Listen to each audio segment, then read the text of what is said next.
श्री शिवाय नमस्तुभ्यम। श्रावण मास महात्म्य 13वां अध्याय। दुर्वा गणपति व्रत विधान।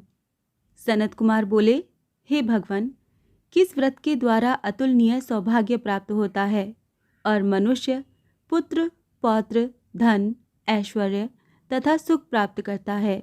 हे महादेव, व्रतों में उत्तम उस व्रत को आप मुझे बताएं। ईश्वर बोले, हे सनत कुमार, तीनों लोकों में विख्यात दूर्वा गणपति व्रत है। सर्वप्रथम भगवती पार्वती ने श्रद्धा के साथ इस व्रत को किया था। हे मुनि सत्तम, इसी प्रकार पूर्व में सरस्वती, महेंद्र, विष्णु, कुबेर, अन्य देवता, मुनिजन, गंधर्व, किन्नर, इन सभी ने भी इस व्रत को किया था। श्रावण मास की शुक्ल पक्ष की शुद्ध व महापुण्यदायिनी चतुर्थी तिथि को इस व्रत को करना चाहिए, क्योंकि उसी दिन सभी पाप समूह का नाश हो जाएगा।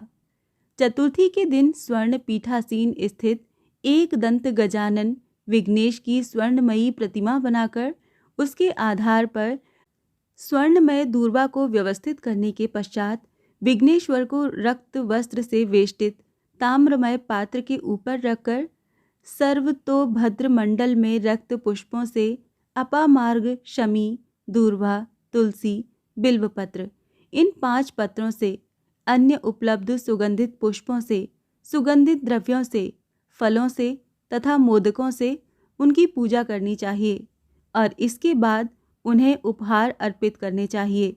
इस प्रकार अनेक उपचारों से भी गिरजापुत्र विघ्नेश की पूजा करनी चाहिए। इस प्रकार कहें, सुवर्ण निर्मित इस प्रतिमा में मैं विघ्नेश का आवाहन करता हूँ। कृपा निधि पधारें।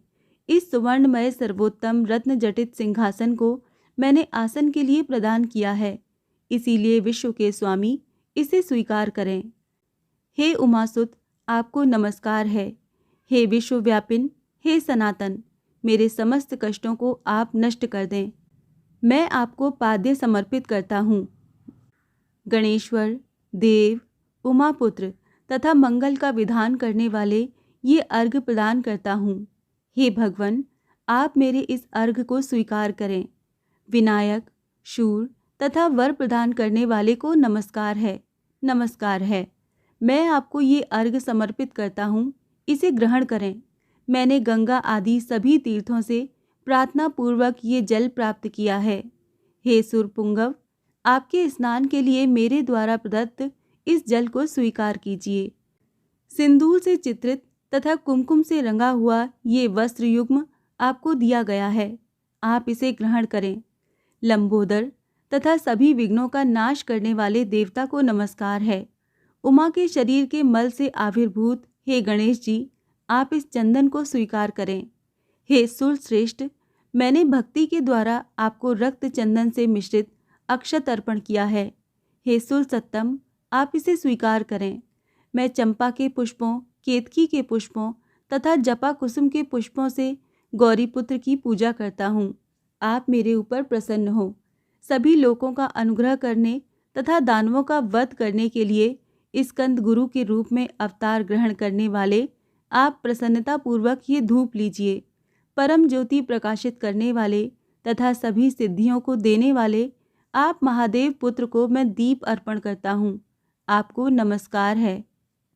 इसके बाद गणानान्त्वता इस मंत्र से मोदक, 4 प्रकार के अन्न, पायस तथा लड्डू आदि का नैवेद्य अर्पण करें।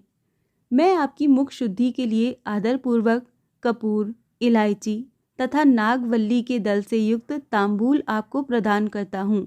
हिरण्यगर्भ के गर्भ में स्थित अग्नि के सुवर्ण बीज को मैं दक्षिणा रूप में आपको प्रदान करता हूँ।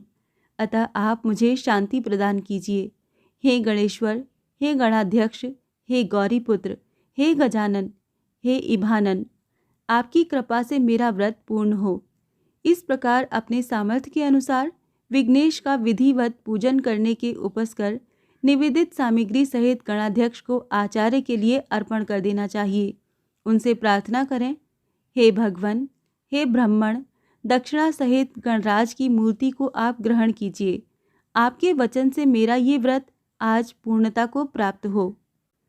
जो मनुष्य 5 वर्ष तक इस प्रकार व्रत करके उद्यापन करता है वो वांछित मनोरथों को प्राप्त करता है और देहांत के बाद शिवलोक को जाता है, अथवा 3 वर्ष तक जो इस व्रत को करता है वो सभी सिद्धियां प्राप्त करता है।